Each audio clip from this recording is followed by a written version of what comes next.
Lots of things. They mainly want to work with partners who understand their business or take the time to get to understand their business. What are their needs? Where do they perhaps need help, support, guidance? Really understand the processes and procedures that would help embed new individuals into there, so you're working with the employer, not trying to change too much. But if you understand what they want, you offer that help and advice. So they're looking for really a trusted partner. That's what they want. Somebody who really comes in and supports their business, what they're trying to achieve, but helps them understand how they can perhaps come at it from a slightly different way. Because you've got to remember, a lot of employers have hired people the same way for years. So they want people that are going to help them transform the way they bring people in, the way they support individuals. And they don't just want it to be about supporting the individual. They need support themselves. They need help. They need guidance. They need to help change the way that they look at things. So they need support as well as the individual, because they're looking to invest time, effort, and money into this, and they want the people that they bring in to be successful. They want them to stay. Costs around £25,000 on average to bring a new employee into the workplace by the time you've done all the advertising, all of that. So they want people to stay, and they want those people to feel valued right from the start, and that helps them embed. So they're looking for a partner that's going to help them to do that. It's that understanding the need, helping direct the company into how they can meet that objective, and embedding yourself within their business. You have to become at one with what they're doing, advise from within, and once you're in there, really work with the right people. Find the right people in the organization that you need to be working with. You're really getting in there, and you're widening their vision from 70% to 100%. You're really opening their eyes to what they've got, what they don't have, and how they can go about getting it. And that's, if you embed yourself and do that, that's what should be a good supported employment. And guiding the individual into the workplace, providing the support. That's how you embed yourself, and that's what employers want, is you really being that supportive individual to them and to the employee, helping them source it. You've got to just make it easy for them. So, that's where the success comes. If you've made the journey easy for the employer, they will work with you more and more and more. Relationship is that it has to be two-way, has to be open, has to be honest, and it has to work for both a business and for the employment specialists as well, because if it doesn't, they'll just stop and it just won't ever continue. It'll just be a one and done thing. So it's very important that the communication line stays open. It stays as honest as it can be. So I think what we're looking for in a support and employment service is a good working relationship, a relationship where we both know what we both want. So for us as a business, at the end of the day, we have to make money to be around. So it's got to make business sense for us to employ someone and for us to go through this process. But it's also got to be, it's got to make the business sense of it, but then it's also got to kind of make sense to like the ethos of what our company is about. So working with support and employment gives us a little bit more of an understanding of what we're getting into as well. So it's not a big shock. It's sort of predisposed what we need to look out for. It's predisposed what the reasonable adjustments are that we need to make. So we get a really good feel of what actually we are doing before we do it. Because I think that's a big worry sometimes when you take on something that's radically different and radically new. Is this just going to be an unsupported event? And like sort of sat there thinking, what if this goes wrong? Well, actually, if bits go wrong, you've got that support to help you if you need more guidance or more support, or you need to learn or grow or develop in terms of being able to support someone. I think it's important to be flexible, and I think that's what's can be a blocker to this working, is being inflexible. It's inflexibility on both sides. So if you as a business can't commit to someone doing 30-40 hours a week, we'll actually have that conversation. What is it going to look like? What is the working pattern going to look like? How can you flex the needs of your business, and how can the employment service flex the needs that they have to ensure that, well, we'll just get people into jobs. So even if you feel like you can't stick to a strict, rigid set of rules, well, actually, they don't have to be strict, rigid sets of rules. You can have that conversation to make it work for both parties. And that's really important to do. The importance of tailoring the service individually for the job seeker, but it's also tailoring the service individually for the employer. So if, for example, you were supporting the employer and they were interested in, employing someone with a disability, it's talking about how you can potentially tailor their recruitment processes, for example. And potentially it's making sure that things that you support the employer with are inclusive. So say, for example, a working interview, because there is a big difference between being able to do a job and being able to talk about doing a job. Employers need to see competence. So I think that is something that we need to think about as supporting employment practitioners.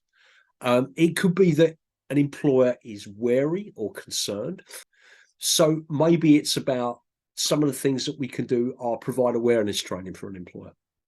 Working with the individual's natural supports and talking to them about, if we do have someone on work experience placement or moving into work, about how they can support them. And it needs to be accessible. It's not about using massive terminology and language. And I think another important aspect of employer engagement is within supported employment, we use jargon and terminology all the time. And it can potentially put employers off. So it's about making everything we do accessible and understandable and providing reassurance.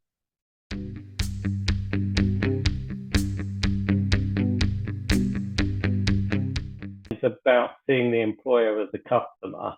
And I think sometimes that can get overlooked as well, because we're recruiting people that come from a background that's more around their knowledge of disability and supporting an individual with a disability, rather than from a recruitment background or knowledge of how to engage with employers.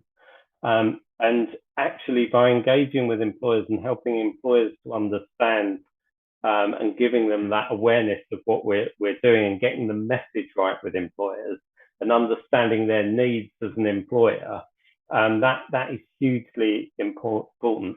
When it comes to the employee engagement, sometimes in terms of the paperwork that's used and the strategies that are used, that can sometimes get sort of overlooked. And actually, I'd say the first thing is to actually have a look at what full strategies for employer engagement within supported employment are out there, and what is actually working and how much work actually goes into it. So thinking about the broad brush strategy and the individual strategy. So that constantly engaging with employers just to tell them that you're there and who you are as a service, and to understand their general needs around recruitment before you even start talking about an individual and an individual's needs.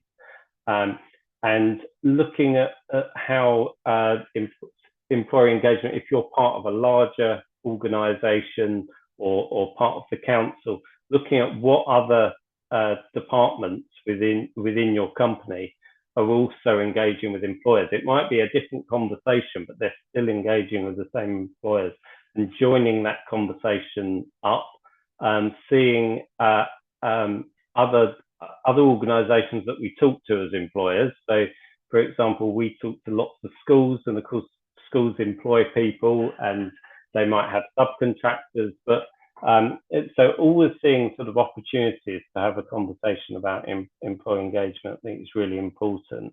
And then bringing it, looking internally. So how do we communicate as a team around employee engagement, so that we're capturing as many opportunities as possible? So it may be that somebody at the weekend or at any time sees a job advert in a local shop, and then feeding that back to the whole team, including those that are working on that broad brush employee engagement, because it may be that they can then, if it's a larger company, they can then use that information to talk to them at head office level or at an area level.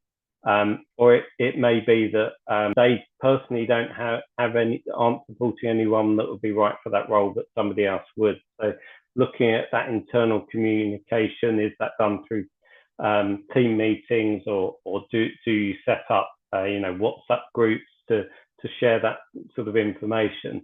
So I think it's about going into granular detail and having an actual strategy and plan that's in writing that everyone understands and can follow, and constantly talking about employee engagement.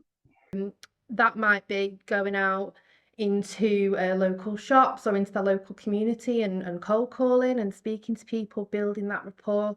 Some relationships we build over a really long period of time. It might be we become visible to them on LinkedIn or professional platforms. We might meet people at events or networking groups and grow that relationship over a period of time.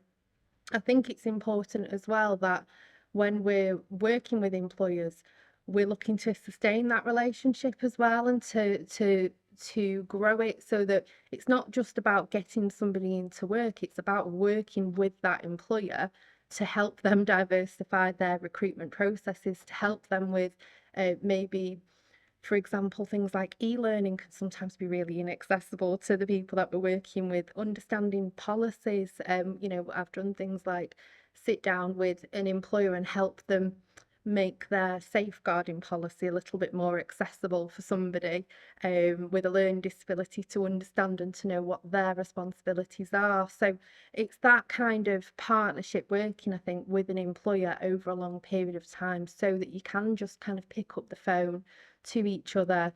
An employer can ask you for advice, and you can be there when they do want to recruit. You know their culture really, really well. You know their business needs.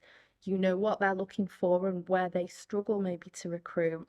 The evidence shows that once a job has gone out to advert, that organisation is very unlikely to be thinking about recruiting the people that our member organisations or the supported employment sector represents. So by going out and getting to know business, understanding what are their business needs, what are their challenges in terms of recruitment, what support might they need to ensure that their processes are accessible, and then completing a job analysis. So once you've engaged with an employer, building up a really rich picture of their business. So everything from, what do their recruitment needs look like? What does their current workforce kind of make up? Where are their pinch points? Where are the struggles that they're having in recruiting? Employer engagement, the best practice I can think of is not saying we need you. I think it's having that awareness that every time you contact an employer, inadvertently, you're putting pressure on them because you want something. Employer engagement, the first step to any employer engagement is doing your research. Find out what's important with the company before you even go anywhere near the phone, right? Employer engagement is about looking at what's important to the business and thinking about how you can benefit the business. So it's not about saying we need you. In the first instance, I think if you're going to contact an employer by email or telephone, it needs to be quite short. And the purpose of that method of contact should be to try and arrange a face-to-face or online meeting. Because in those instances, you're far more likely to actually form a partnership. Employer engagement is about building up a rapport with employers. It's about, when you first meet someone, it's about listening. So it's about listening to the business needs and thinking about how you can support them. How can you be of value to them? And it's also understanding that it isn't just support and employment that is vying for the employer's time. It could be something that day when you try and contact an employer, it's having an awareness that, they may have been contacted 20 times by someone that wants to sell them a new photocopier, or, do they want someone to go and gravel their car park? the amount of reasons an employer can be contacted, you've got to think about what's going to make you stand out. How can you be of value? What difference can you make?